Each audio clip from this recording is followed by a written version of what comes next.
Good morning! Nagbabalik po tayo after 2 years.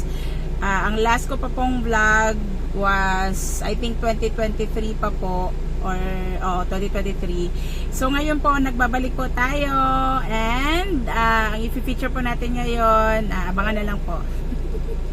So sa ngayon po, pupunta po muna tayo ng store para bumili ng ating ingredients para sa ating lulutuin.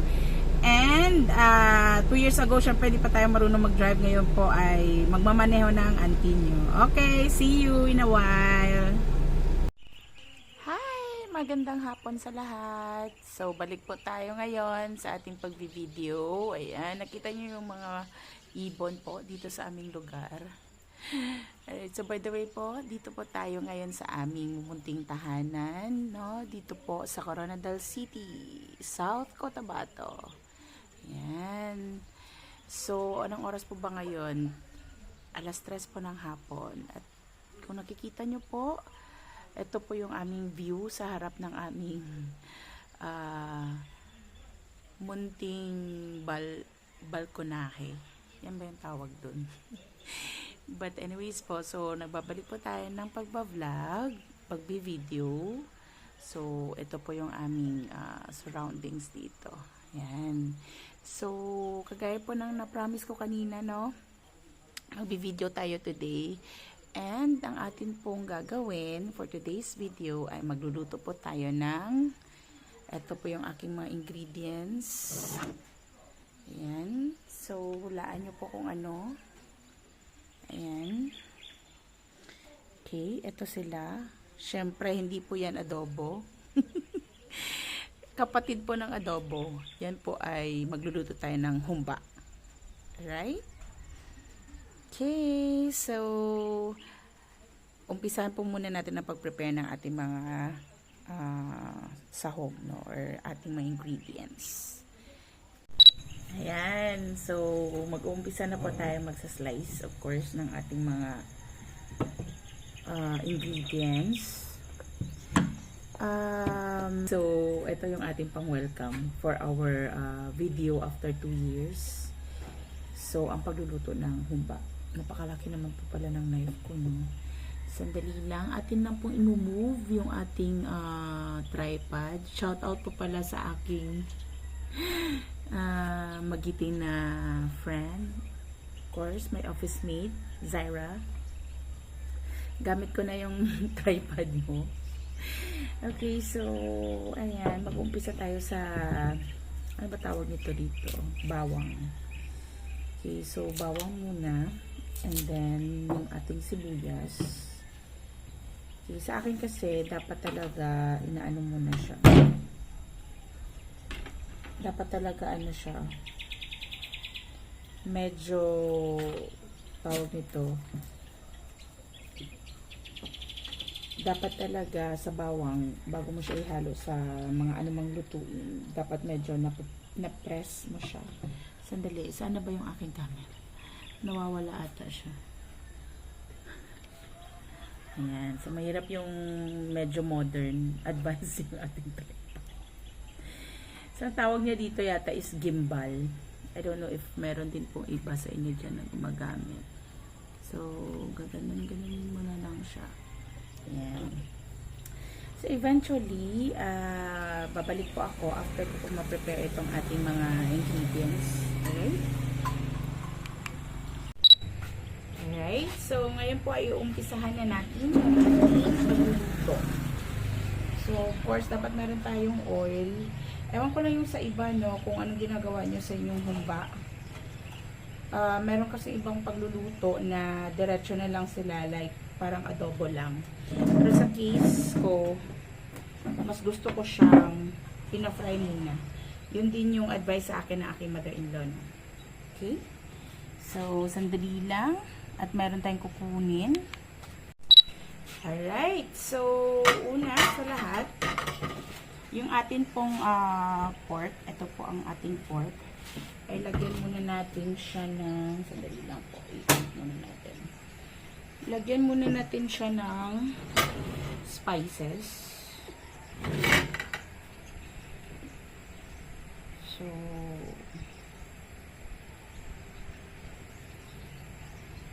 kailangan yung ano nyo, yung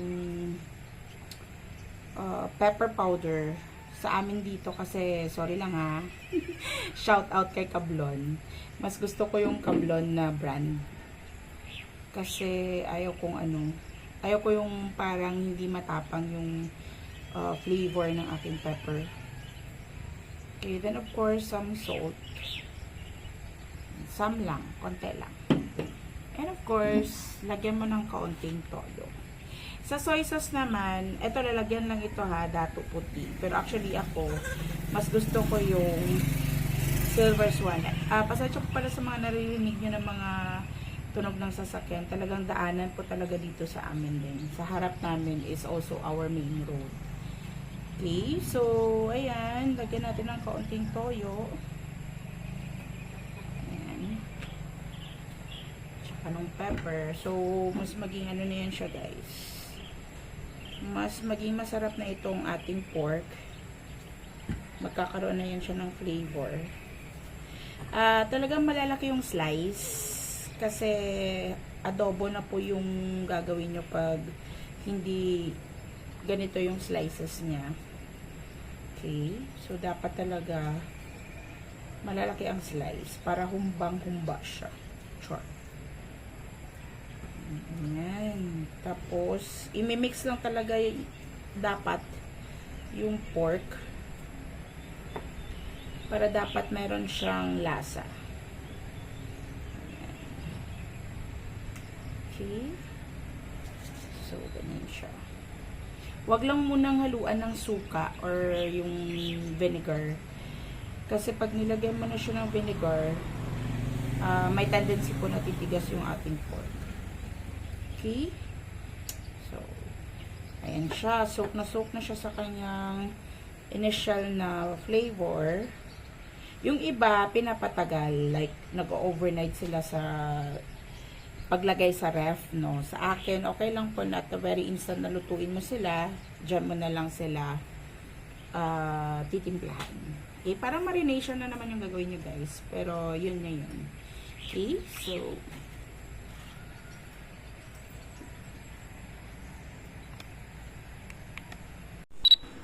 okay, so sa ngayon, ito po yung ating kalan. And ito again ang ating pork. Ito yung ating mga ingredients. Ewan ko lang sa iba kung ano sila ha, dato puti din ba or silver swan sa soy sauce. Ako sa soy sauce, silver swan. Pagdating naman sa suka or sa vinegar, dato puti. Okay? So meron din po tayong Himalayan salt. Char, hindi naman ito requirement, guys. Meron lang, nagkataon lang na meron tayo, no? So, ito, pepper seeds or peppercorn seeds yung gusto ko. Yan. And then, so, since again, ipa-fry natin yung ating pork, lalagay na po natin isa-isa yung pork dahil mainit na po yung ating kalan.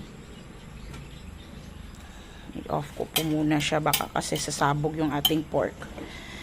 Alright, sandali lang.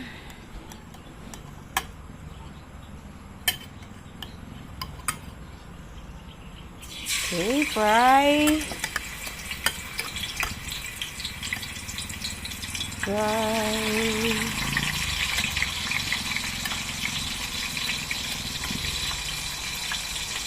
Ang tataba ng ating pork, guys, no?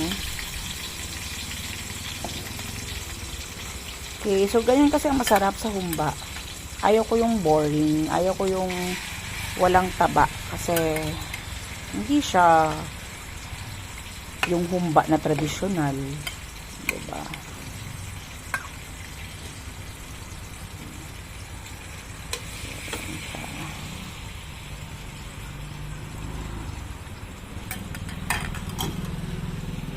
Okay, sandali lang.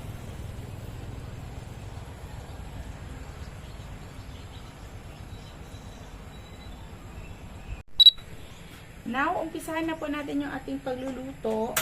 Okay, again, dito po ito sa Coronadal City, South Cotabato, yung ating location ngayon, guys. Okay, so I think mainit na po yung ating kalan. Okay, wait lang.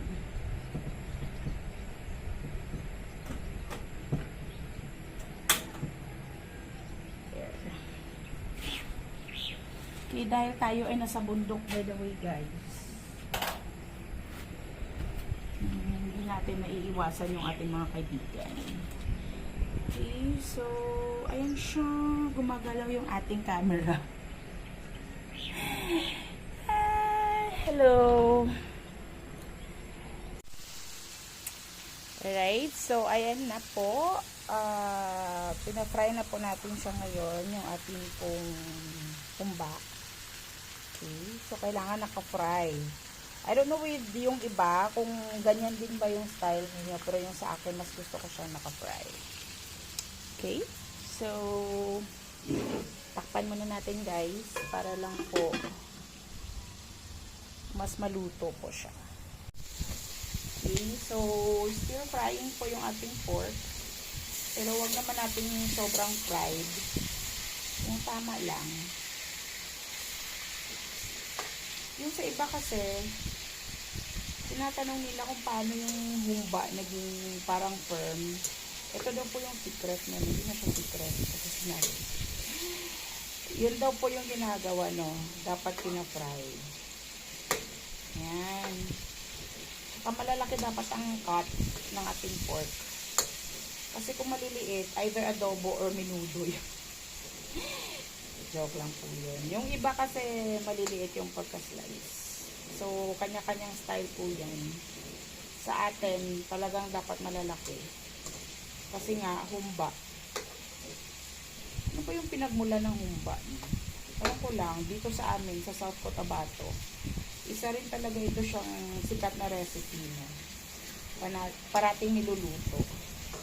Kahit sa ang fiesta ka, mayroong ganito. Ay, ewan ko lang sa iba, pero mostly, yun, nagluluto ng humba. Okay, so, guys, by the way, itatry natin, no, na from now, magbi-video tayo kahit once a week lang ulit. Para lang po, ma-showcase. Yun kasi talagang gusto ko na ma-showcase yung maraming magagandang views dito sa South Cotabato.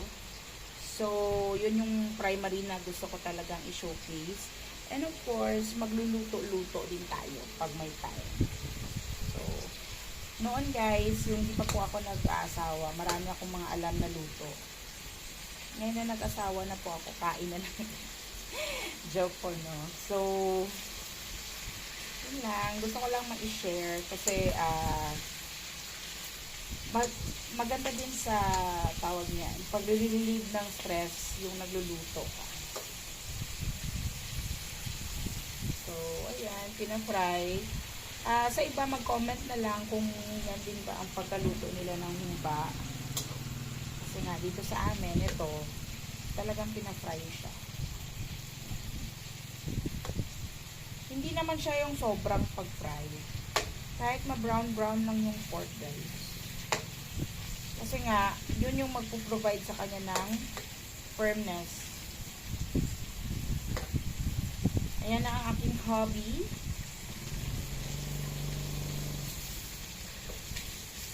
Tingnan nyo yung mga aso niya, guys. Oh, talagang hinahabol-habol siya.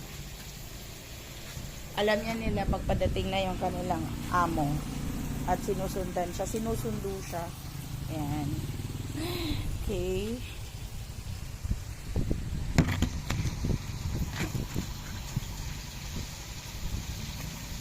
Okay. Balik tayo ulit dito sa ating pagpa-fry.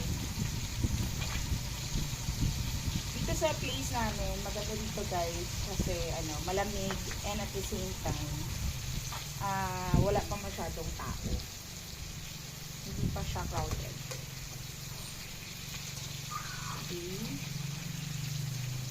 So, ayan. Yung iba nating pork, medyo nag-brown na. So, gagawin nyo na lang is ibabaliktad-baliktad nyo. So, yun, tama ba yung word ko? Anyway. So, ganyan-ganyan lang yun sa pagkagawa sa kanya. Ay! Yan. Parang tumisik pa yung oil. So, ingat lang guys, kasi baka yung eyes nyo matamaan sa oil.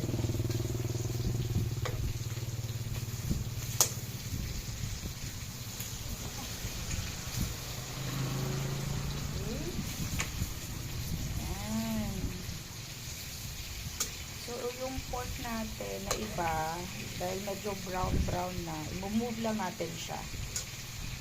I-move lang natin siya sa area na hindi siya masyadong maluto.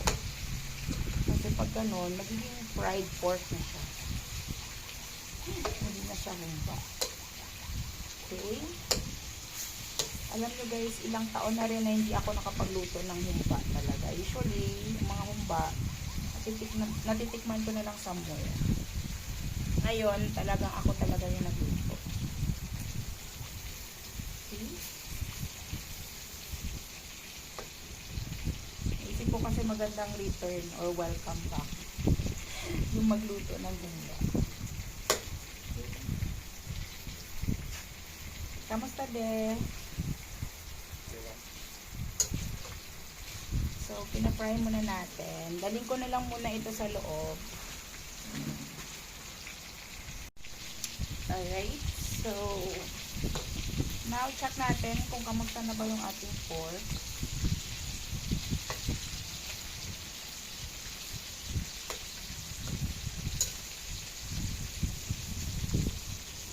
Again guys, dapat talaga naka-fry.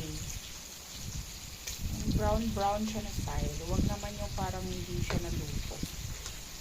Anyway, yung iba na medyo sa tingin nyo nagba-brown na, pwede na siyang i-transfer sa area na hindi na siya masyadong maluluto.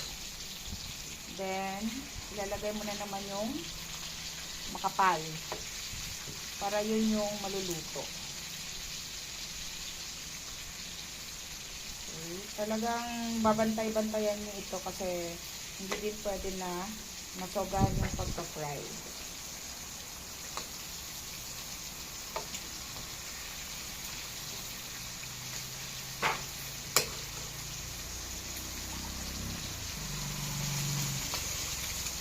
Ayan.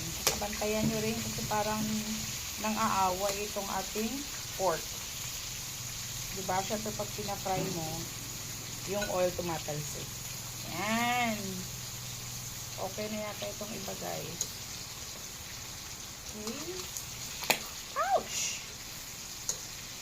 Ingat-ingat talaga mga kagengs pag nagluto ng ganito. Kasi parang namamagnetize yung nagluluto ng mantika na mainit. Okay.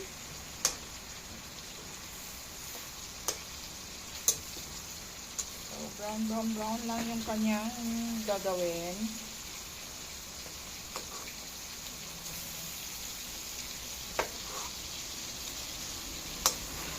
Yung medyo malaman, pwede na yun siya na ma-fry lang siya talaga. Yung may taba, yun talaga ang masarap na naka-brown. Ang away talaga siya guys. Kaya dapat talaga mag-ingat. Yung tumutunog, yung pumuputok, meaning medyo na yun siya. Kantian natin yung apoy. Hinaan natin yung apoy, sorry. So, yung pumuputok, yun na yung medyo nagba-brown na yan siya. So, move ka na lang on the other side.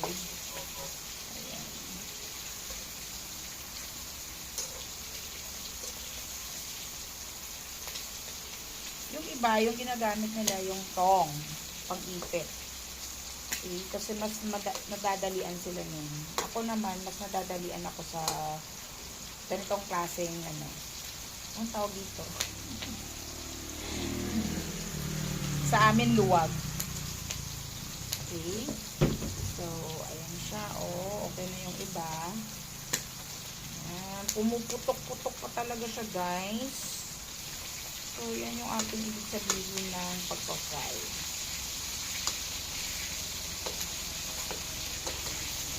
Okay. So, pwede na pong kunin yung iba, no? Kasi ayaw naman natin siyang tuluyan siya. Ouch! Tuluyan talaga siyang maluto. Kasi ang goal lang natin is magpa-brown lang siya. Pwede naman natin siyang lutuin. Okay.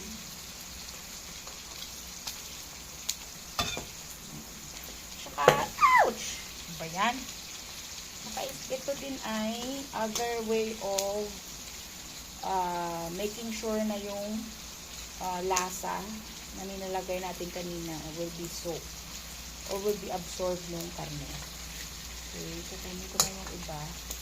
Galit na galit siya pag binabawasan siya, guys.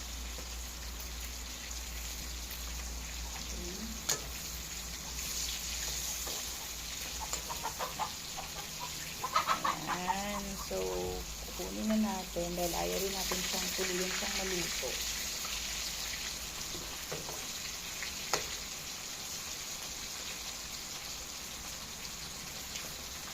Mahina na ang apoy nito, guys, kasi ayaw rin natin na mag-react siya ng grabe.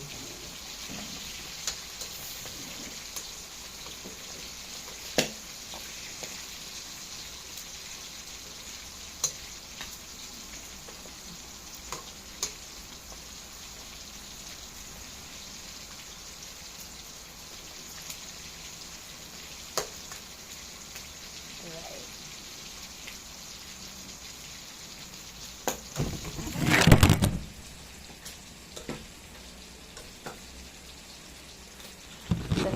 Natumba yung ating phone.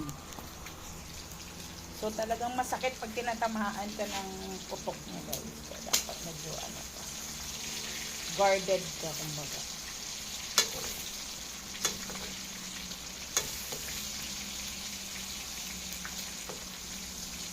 Alright, so balik lang tayo pag medyo tapos na itong ating pagpa-fry. Okay, so lagyan muna natin ng konting oil. Konti lang, guys.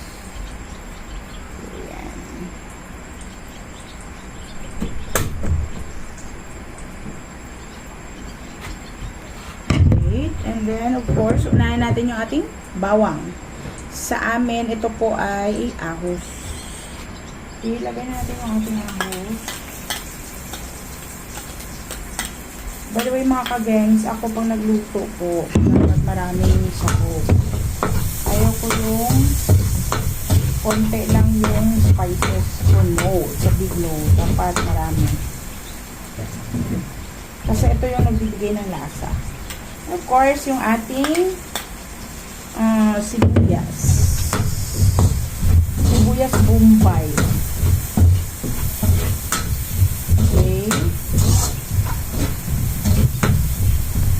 Yan. Hintayin natin na medyo mag-brown yung onion. Saka sa case ko, pag gumagawa ako ng humba, niluluto ko rin or pinafry ko rin yung ating luya or the ginger. Okay.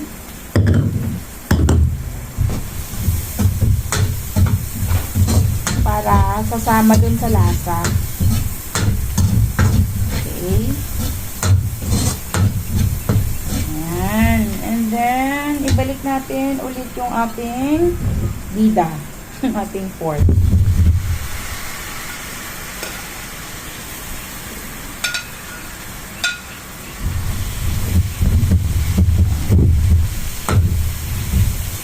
Okay, sandali lang po.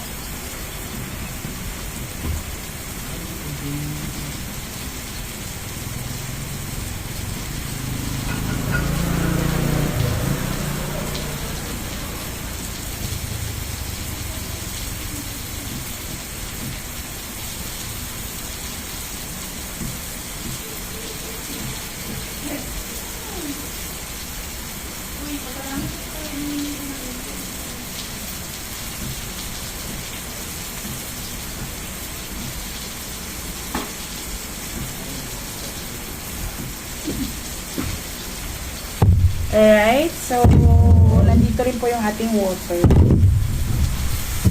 So, konting mix-mix lang muna. Wala pa naman itong vinegar. Kaya pwede pa siyang i-mix-mix. Okay. And of course, since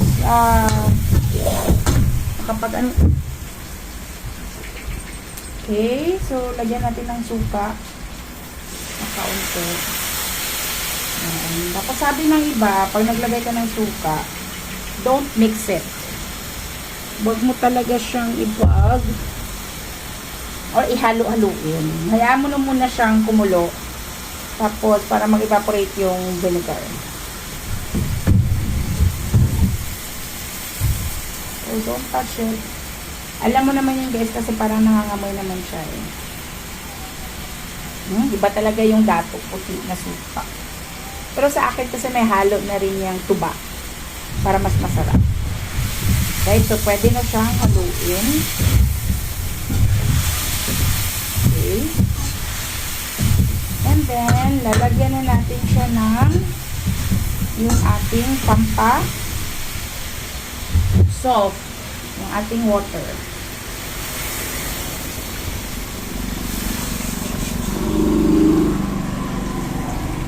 Maraming water yun guys. Kasi, yun yung magpapalambot sa ating pork. Ayan. Then from here, pwede na natin lakas-lakasan konti yung apoy. And, takpan na lang natin. Okay. So, sa mga iba dyan na paano ba yung magluto? Paano kayo magluto ng humba? Share nyo naman, okay?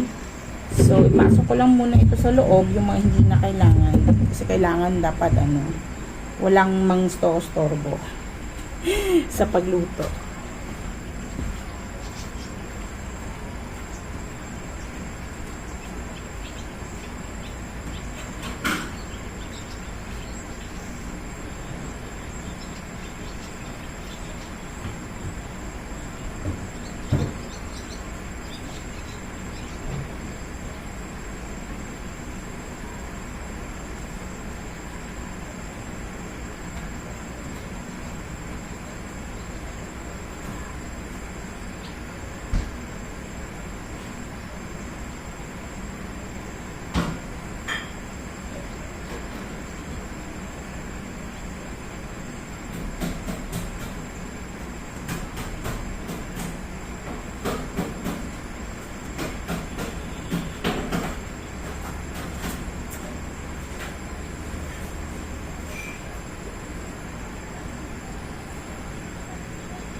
Alright, so habang naghihintay, mga ilang minutes pa rin yan guys.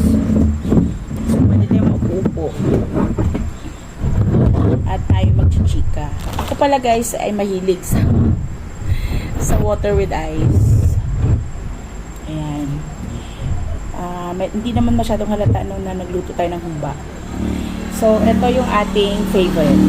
Water with ice. And then, habang nakaharap sa aming paligid. Yung aming paligid pala dito guys, just to share with you, no? Kasi para laman makita nyo kung ano yung ayan. So, habang nagluluto po tayo, yan po yung ating nakikita sa harap. Diba? Hindi naman yan. Yun o, may mangga pa doon, no? Nakikita nyo ba yan guys? Yan. May puno pa yan ng mangga dyan. Okay, so libutan po tayo ng bundok. Ayan. So, kasi dito sa amin guys, wala pa masyadong nakatira. Pero may mga dumadaan. Ito yung mga sinasakyan nila, tricycle. Tsaka yung meron dito guys, courtesy po sa aking mother-in-law. Shout out ma! Okay, sa kanya po yung mga bulaklak na yan. So, yan kasi po ay bougainvillea, no? Dahil, ang bougainvillea daw po ay nakapag-sustain sa mainit na panahon. So, dapat expose sila dyan. Hindi sila pwedeng ilagay dito sa terrace. Okay, so, ayan. Okay, nandoon po yung ating hubby. kay Cardo sa aming sasakyan na minivan. Dahil oras na naman po siyang paliguan. Alright, so balikan natin yung ating niluluto guys. After every 30 minutes, chine-check yan siya. But matagal talaga yung humba. Wait lang. Alright guys, ito na po siya after an hour. Yan. Still kumukulo pa po. Yan, ang sarap-sarap na po ng ating humba. Konti lang po siya kasi konti lang po kami. Dalawa naming anak and of course me and hubby. Kaya hindi naman masyadong marami. Yan. Umuusok-usok pa. Yan. So, anuhin pa yan natin siya kasi ang humba for me is yung skin niya dapat medyo pa-curve na yung shape, no? So, this is after an hour. So, yan na yung itsura ng ating humba. So, konti pang time. Kasi then again, mas gusto ko yung naluluto talaga siya sa sarili niyang oil. Okay, yan yung itsura ng humba na masarap. Okay, so I'll be back after an hour ulit. Thank you. Ayan, gabi na po dito guys. So, it's I think 6:45 or 6:30, sorry. Ayan, so yan po dito sa amin paggabi. Okay, meron tayong pa ilaw-ilaw dyan sa ating simpleng coral gate. Okay. So, ito na siya ngayon after close to 2 hours. Okay, so by the way guys, while waiting, nanonood ako nung dumpster diving sa US. Sana ganyan lahat ng basurahan. Malinis kasi yung kanilang basurahan and at the same time marami silang nakukuhang mga tinatapon na pwede pa. Okay, so sana ganyan din dito kasi dito pag nanguha ka ng basura talagang basura talaga. Anyway, so meron pa rin namang nagbabasura pero syempre hindi na natin may kumpara yun sa US. So, ayan, inabot na po tayo ng gabi kasi nga gusto ko talaga yung humba natin, yung talagang nagka-curve-curve na yung kanyang skin. Okay, so outdoor cooking lang po talaga yung ginagawa natin ngayon. Dito tayo sa terrace namin. At gamit lang po natin yung butane. Ayan, masarap na talaga yung ating humba. Okay. Masarap din ito guys pag meron yung sa not pretty sure kung anong tawag nun, yung parang yellow part ng puso ng saging. Yun din, parang banana tawag nila nun. Yun din, masarap din yun siya. So kung alam nyo yun, paki-comment lang po. Ayan, parang ito na yung humbang-humba na talaga yung ating pork. Kasi yung kung hindi siya yung kuma-curve, hindi yun siya humba for me. It's just adobo. So, ayan siya. Okay, so by the way guys, hanggang sa uulitin or hanggang sa ating pag next video. So, yan na po muna ngayon at atin na po itong ihahain. Thank you so much for watching.